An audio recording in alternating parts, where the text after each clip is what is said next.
मोठा करायचा हा डेमो आहे। याच्यामध्ये आपण शेण सांगितलं होतं सरांनी 30 किलो शेण, 30 किलो देशी गायचं दूध देणारं देशी गायचं शेण घ्यायचं 30 किलो, त्याच्यामध्ये 250 ग्राम अंड्याची पावडर घ्यायची। आता आपण तुम्ही जर पाहिलं लक्ष दिलं असेल त्यात आपण अंड्याचे कवर टाकले, पाहिलं लक्ष दिलं। आता ते कवर फुटलेले नव्हते, बारीक नव्हते, घरी करायच्या वेळेस 2-3 दिवस वाळलं की ते लगेच बारीक होऊन जातात। कवर ओले होते त्यामुळे बारीक झाले नाही, ते लगेच बारीक होऊन जातात।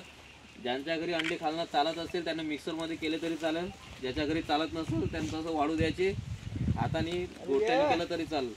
ते अंड्याची कवर बारीक करून यामध्ये टाकायची। दुसरं 100 ग्राम गुळाचं पाणी, आणि तिसरं खडी क्रशरची जी डस्ट राहते ना, रस्त्याचं बांधकाम चालू आहे, खडी क्रशर आहे तिथे डस्ट आहे, ती डस्ट गाळून घ्यायची। त्यामधलं जे बारीक पावडर निघते फाईन पावडर, ती पावडर घ्यायची अर्धा किलो, ती पूर्ण मिक्स करायचं। आता अंड्याची टर्फल आपण कस्टडी घेतो त्याच्यामध्ये कॅल्शियमचं प्रमाण जास्त आहे। कॅल्शियमच्या प्रमाणामुळे तुमचे फळं फुलं जे लागतात पिकाला ते धरून ठेवण्याची क्षमता पिकाची वाढते, फळं फुलं जास्त लागतात। आणि जे भुकटी आपण टाकली डस्टची, त्या डस्टच्या भुकटीमुळे आयरनचं प्रमाण जास्त असते, तर आयरनच्या प्रमाणामुळे तुमचं झाड मजबूत राहते, टिकून राहते। तर त्याच्यासाठी ते टाकलं जाते। नंतर गुळाचं पाणी जे टाकलं तर त्याच्यामुळे जीवाणूची उत्पत्ती वाढते, जीवाणूची उत्पत्ती वाढवण्याचं काम गुळ करते। म्हणून हे शेण आणि आपले गुळ, डस्ट आणि अंड्याची टर्फल हे सर्व मिक्स करायचं, त्याचे असे गोळे करायचे, हे दिसतात ना, गोल गोल गोळे करायचे आणि ते गोळे त्याच्यामध्ये टाकायचे। गुळाचे मुंदे टाका ना, मुंदे। आता सर्वांना लक्ष द्या, आपण इथं सर्व शेण मिक्स केलं, परंतु आपण त्याचे गोळे केले आणि गोळे करून ज्यामध्ये टाकतोय आपण डायरेक्ट शेण पण टाकू शकलो असतो ना, मिक्स तर केलं, शेण डायरेक्ट टाकू शकलो असतो, पण आपण तसं केलं नाही, याच्यामध्ये गोळे करून टाकले। त्याचं कारण असं की गोळे तयार केल्यावर तुम्ही जर गोळे टाकले तर याच्यामध्ये गॅप सुटतात ना, थोड्या गॅप सुटतात, आणि या गॅपमुळे काय होते की त्यामध्ये हवा राहते, गॅपमुळे त्याच्यामध्ये हवा खेळती राहते, आणि हवा खेळती राहिली तर आपल्याला काय जीवाणू जगवायचे आहेत।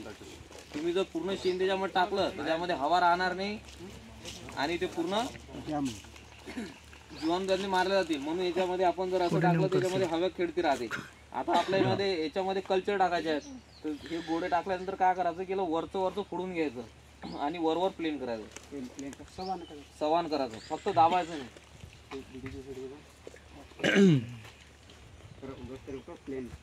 हलके हलके खालचं जच्चं तसं राहू द्यायचं। आता तुमचे 30 किलो गोळे म्हटलं तर ते एकावर एक बसतात है ना, आणि वरचं फोडायचं, वरचं फक्त प्लेन करायचं, दाबायचं नाही, खालचं जच्चं तसं राहू द्यायचं। आता असं झाल्यानंतर आपल्या याच्यामध्ये जे मगाशी बीडीपी सेट दाखवले होते, हे 6 बीडीपी सेट दाखवले होते, एक याला नंबर आहेत 502, 503, 504, 505, 506 आणि 507, म्हणजे 502 ते 507 पर्यंत 6 कल्चर आहेत। याच्यामध्ये 1-1 ग्रामचे कल्चर आहेत। तर हे काय करते, हे मदर कल्चर आहे। आपण दुधामध्ये दही बनवण्यासाठी इर्जन टाकतो ना चम्मचभर, तसं इर्जन आहे जे याच्यामध्ये जीवाणू वाढवण्याचं काम करतात, याच्यामधलं नत्र, स्फुरद, पलाश वाढवण्याचं काम करतात। म्हणून हे इर्जन महत्त्वाचे राहतात। ते टाकण्याची पद्धत पण व्यवस्थित आहे। याच्यामध्ये एक लिक्विड आहे 507 मध्ये, एक लिक्विड आहे, तर हे लिक्विड एका बॉटलमध्ये पाण्यामध्ये मिक्स करायचं, एखाद्या 100 ml 200 ml पाण्यामध्ये मिक्स करायचं, आणि बाकीचे जे उरलेले कल्चर आहेत आपले 5 पाकिट, ते टाकण्याची पद्धत अशी की हे जे सरळ केलेलं आहे आपण प्लेन केलं ना, तर याच्यामध्ये अंगठ्याने छिद्र करायचे 6। आता बघा 6 की आपण 60 किलो शेणाचं पण करू शकतो। 60 किलो शेणामध्ये 2 बीडीपी सेट लागतात आणि 30 किलो मध्ये 1 लागते। ते टाकायची पद्धत अशी की याला 6 छिद्र करायचे मधात, दिसतात का बसलेले, मध्यभागी 6, काय मधभाव असं करायला लागतं। आता 6 छिद्र केले आपण, अंगठ्याने यासाठी केले की अंगठ्याने जर केलं तर पूर्ण खोलवर पण जात नाही, एकदम जमिनीपर्यंत जात नाही, वर पण राहत नाही, मधात बरोबर जातात, आणि व्यवस्थित कल्चर हे पूर्ण आपल्या याला लागतं।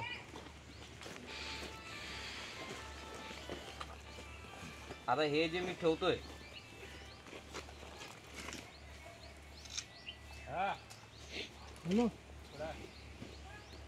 हे कल्चर छिद्रावर यासाठी ठेवले की आपल्याला लक्षात आलं पाहिजे की प्रत्येक छिद्रात एक एक कल्चर गेलं पाहिजे. टाकण्याची पद्धत अशी की याच्यामध्ये 1 ग्रामची अशी एक कल्चर आहे, दिसते काळ्या कलरचं. घरी पुरणपोळ्या करतात ना, माहिती आहे ना.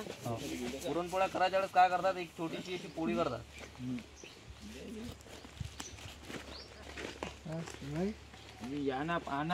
आणि हे त्याच्यामध्ये टाकायचं. याला म्हणतात याच्यासाठी की 1 ग्रामचं आहे, हे जर तुम्ही तसंच टाकलं तर एक तर ते वरच राहील, व्यवस्थित लागणार नाही, मिक्स होणार नाही. म्हणून जर तुम्ही असं थोडीशी पोळी करून त्यात जर टाकलं, गोळा केला, ते व्यवस्थित मिक्स होईल शेणामध्ये आणि त्या छिद्रामध्ये टाकून द्यायचं. नंतर ते छिद्र बंद करून घ्यायचे. ते प्रत्येक कल्चर जे आहेत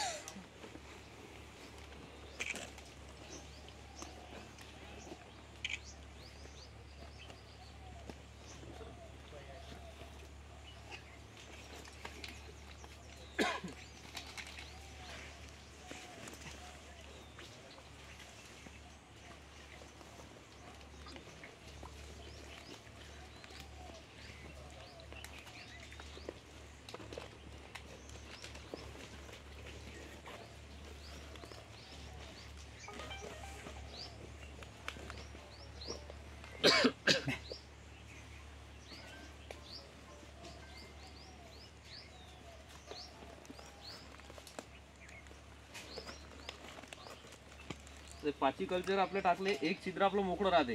कशासाठी, जे बॉटलचं लिक्विड होतं आपण बॉटलमध्ये टाकलं